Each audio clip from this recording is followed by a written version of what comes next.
हमारा मरद के हाथी पोसे के सबक ह आ खियावे के ना खूंटा पर ले जाके भैंस बांध देले बाड़न आ एको मुट्ठी घास नहीं खन ले जाके देता आ उ सुंघत नहीं खे सानी पानी। अरे चले हरी इतना दी बीचे नैया हिलोर मारे करी हैया ए गरी हिलोर मारे बड़ा गाना गावतन हो।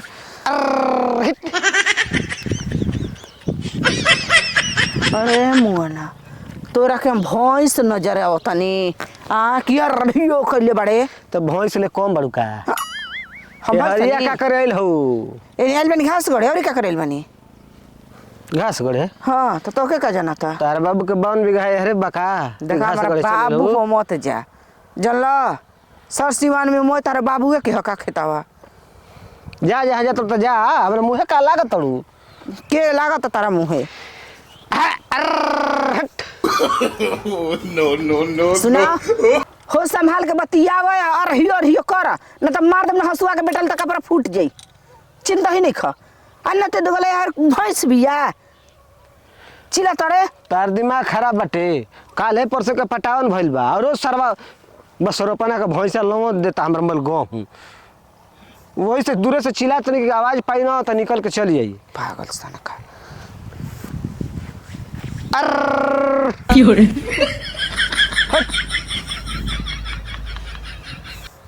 का सोचतड़ा हाय बड़ा का तू तो चुड़ुका बड़े रे देखो तो मेरा नु हमार लगइले बारे कहां भैंस दूध अब तो अरे तरे मत बनावत ठीक हां ना त का बनाई जकरा के कहे खोई अरे तरे ओकरा के कहे हमरा के मत तो कह हमरा के सुना के हियर नत कर त का भैंस सब का कि तू अपना पोड़ तलू तू मेहरारू हऊ तो मेहरारू लेखा रह कि भैंस वाला छाप हम मत धर न तो भैंस पीछे पड़ जी हस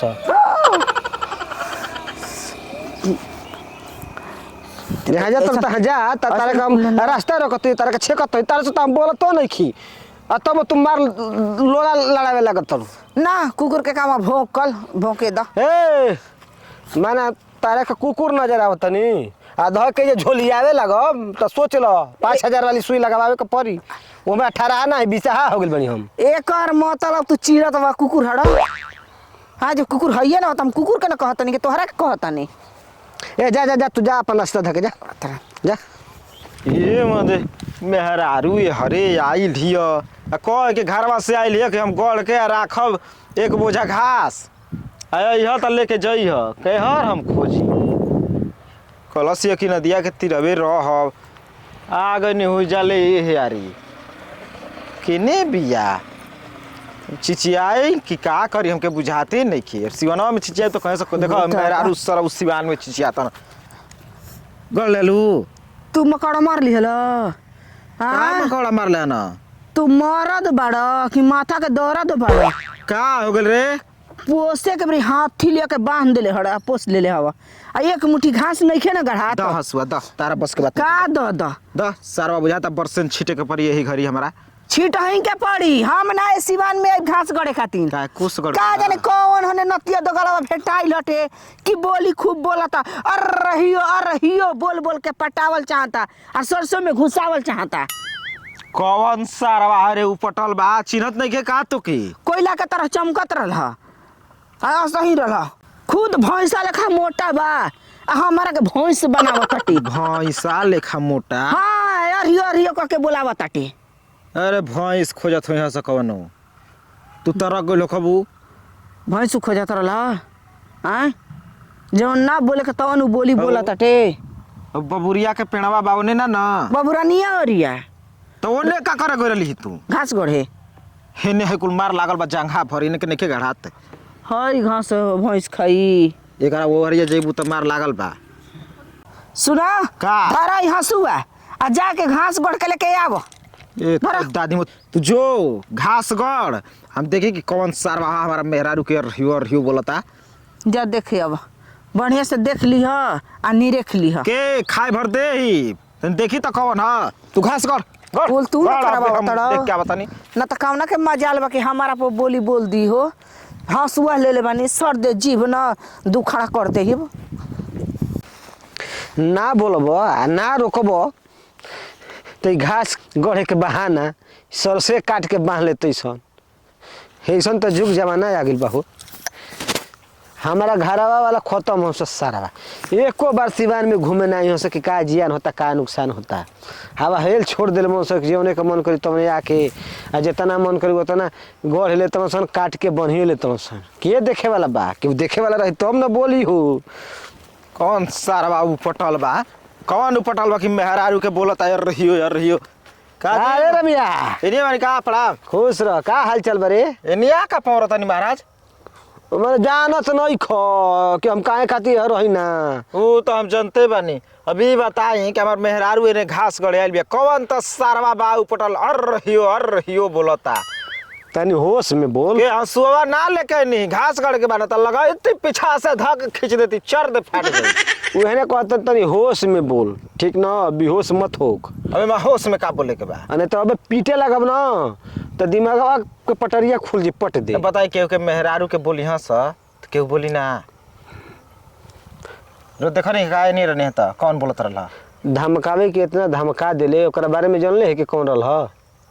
हैं केवन रहला त नौवा धरी ना हमके खाली नौवा ध दही अरे हमारा छोड़ के कौन सीमान में बे हरे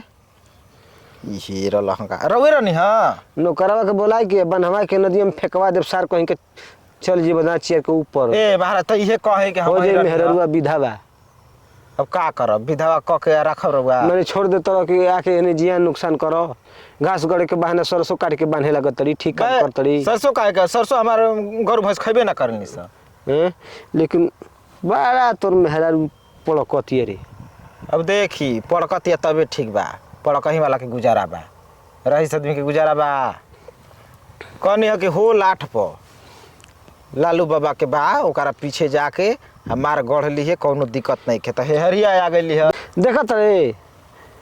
इतना दूर से हम सरसों बोले नहीं हाँ। सब सारा ट्रैक्टर ले जाके लह दे दिलों सब अब क्यों ना कि हमरो की टोकी छे की हो अब देखी मलका इतना हमार जिया नुकसान होता ना कि तो रहित ना तो ससुरा जहर खा के मर जीते तो अब जिया ना रास्ता रहते। इहे बा त के में गड़िया उड़ के ना जी छे कब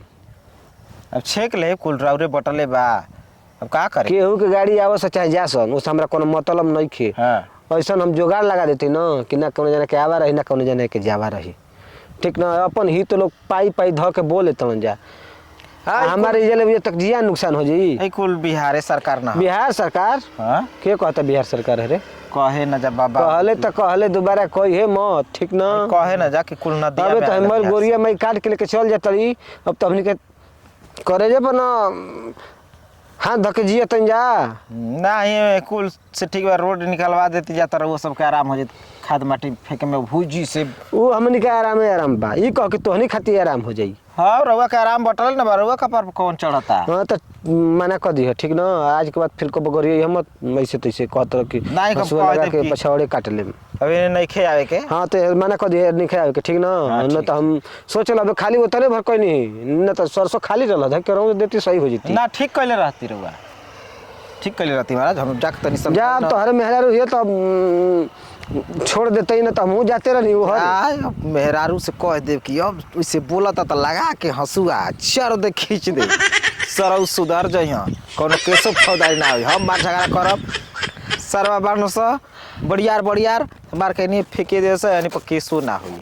कैसा कोई ना खाद मारे उनी हगे मुते डगरा के नदी में मर गेल कौन केस बा इतना देरी हो गल ना अभी तक से ना आइल ना ऐसा ही हमार दिमाग खराब हो गइल बाटे अब भैंस के बेचवाई